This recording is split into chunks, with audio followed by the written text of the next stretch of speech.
오늘 디모데후서 2장에서 바울 사도는 충성스러운 주님의 일꾼의 세 가지 모습을 메타포를 사용하여 가르치고 있습니다. 첫째는 군인의 이미지이고, 두 번째는 운동 경기에 임하는 경기자의 이미지, 마지막 세 번째는 수고하는 농부의 이미지입니다. 군인, 경기자, 농부라는 이 그림 언어를 통해 바울은 디모데와 또 오늘날 저와 여러분에게 주님의 충성스러운 일꾼의 건강한 삶의 모습을 가르치고 있습니다. 첫째로 그리스도의 병사라는 정체성은 우리가 영적인 전쟁 가운데 있음을 떠오르게 합니다. 군인은 개인의 사적인 이익을 위해 움직이지 않습니다. 사령관의 명령을 따라 움직입니다. 바울은 그리스도의 병사는 모집한 자를 기쁘게 하는 것이 마땅하다 그렇게 말합니다. 그렇다면 모집한 자를 기쁘게 한다는 것이 어떤 의미일까요? 여러 가지 의미가 있을 수 있겠지만 그것은 적들과 싸워서 승리하는 것입니다. 우리는 영적인 전쟁 가운데 있습니다. 마음에서 일어나는 탐욕과 또 육신의 정욕과의 싸움이 있고, 거짓과의 싸움, 불의와의 싸움이 있습니다. 그런데 오늘 말씀에 등장하는 싸워야 할 대적들은 다름 아니라 바로 거짓 교사들과의 싸움이었습니다. 이 거짓 교사들의 이름과 또 그들이 가르쳤던 잘못된 가르침의 내용들이 오늘 나오는데요. 오늘 이 거짓 교사들의 이름은 후메네오와 빌레도입니다. 이들은 에베소 교회 성도들에게 부활은 이미 지나갔다, 이렇게 잘못된 가르침을 전해서 오늘 말씀을 보니까 그 결과 성도들 가운데 믿음을 떠나고 믿음이 무너진 사람들이 있다는 것을 알 수 있습니다. 그렇다면 이 거짓 교사들이 전한 부활이 지나갔다, 이미 지나갔다라는 이 말의 의미가 무엇일까요? 첫 번째는 몸의 부활은 중요하지 않고 영적인 부활이, 영적인 깨달음이 중요하다는 잘못된 부활 신앙의 가르침입니다. 두 번째는 종말의 때에 있을 우리 믿는 자들의 몸의 부활에 대한 믿음과 소망은 헛된 것이다 라고 그렇게 가르쳤습니다. 사도 바울은 디모데에게 우리의 사령관 대신 그리스도의 명령을 따라서 이 거짓 교사들이 퍼뜨리는 왜곡된 진리와 맞서 싸워 성도들과 교회를 지키라 그렇게 권면합니다. 그렇다면 어떻게 이 싸움에 임해야 할까요? 그 영적인 원리가 두 번째 메타포인 경기자의 이미지에서 드러납니다.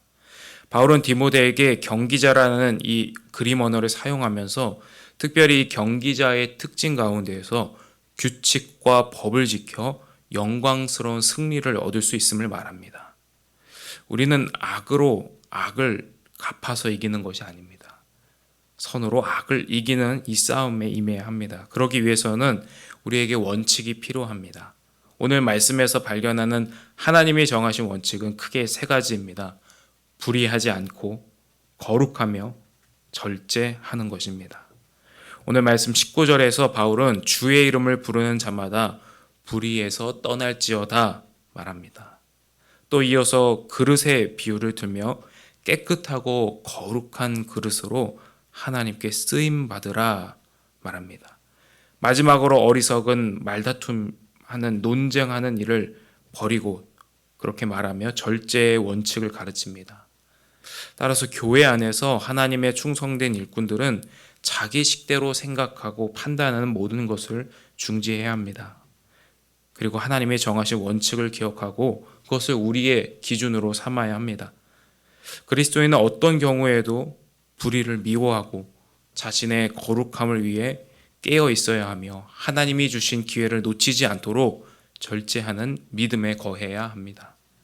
마지막으로 사도 바울이 말하는 농부라는 메타포는 땀 흘려 일하고 수확의 기쁨을 누리는 모습을 발견할 수 있습니다.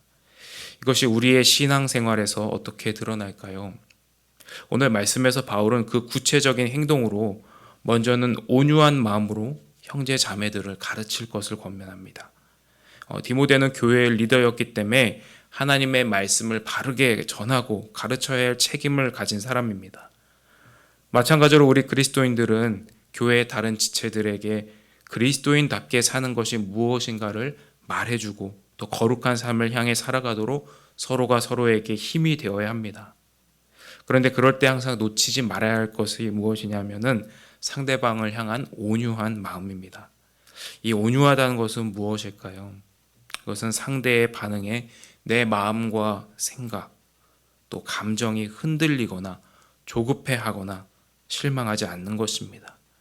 온유하다는 것은 오래 참는 사랑으로 기다려주며 진실한 마음으로 상대의 변화를 기뻐해 줄 수 있는 것입니다.